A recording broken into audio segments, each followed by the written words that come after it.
Good morning everyone, it's Tanya from Tanya Kraus Horsemanship and you are joining Millie and I for the Millie Diaries episode 16. Super cold morning. We do have a frost everywhere this morning. Millie, we were sort of just outside working and she was, she's just been running around and things like that. I think it's probably because what I normally do, as soon as she hears my voice or knows that I'm outside, I come straight into the paddock and do the Millie Diaries and then they get fed. And what happened this morning was Phil was trying to get on the road, so I was out helping him. I had to move my car and things like that.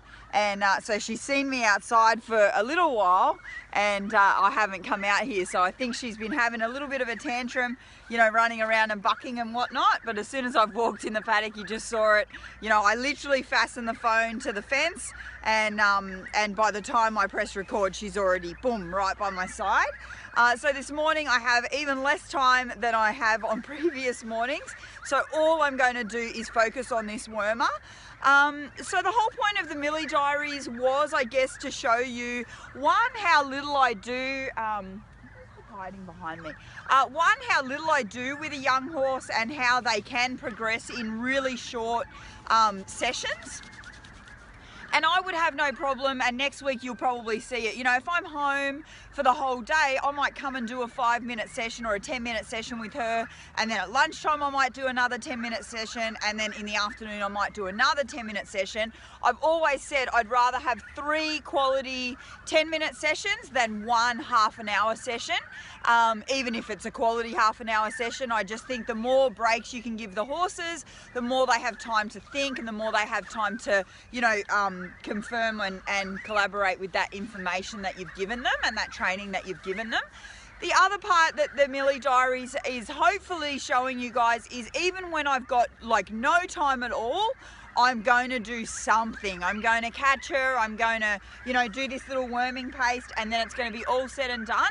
So it's that 5 minutes that is definitely making a difference between, progressing for that day and not progressing at all. So I'll show her the syringe.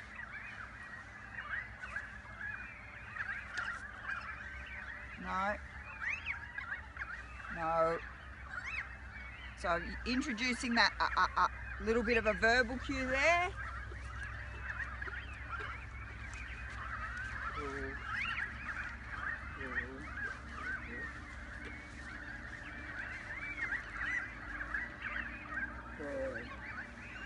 So all I waited for there was, she was obviously twisting her head and stuff. I held that on for a lot longer. I held the syringe in her mouth for a lot longer this morning because, again, I'm trying to work on how long it's actually going to take me to depress that plunger. And so what I waited for, she was really tense and kind of pushing and her head was up, and there was a moment where she kind of went and she let down and relaxed. That's when I took the syringe out of her mouth. So on the exterior, she did come down. Obviously her head wasn't as high or whatever.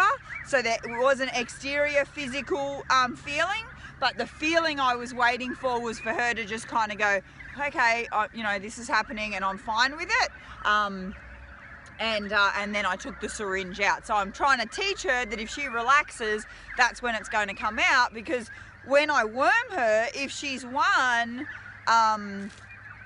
quiet when I put it in, and she's pouring behind me, she's a little bit agitated this morning. If she's quiet when I put it in and she understands that she's got to be quiet when I take it out, then hopefully the worming process is going to be pretty swift and uneventful. So we'll keep working on that, and thanks for joining me.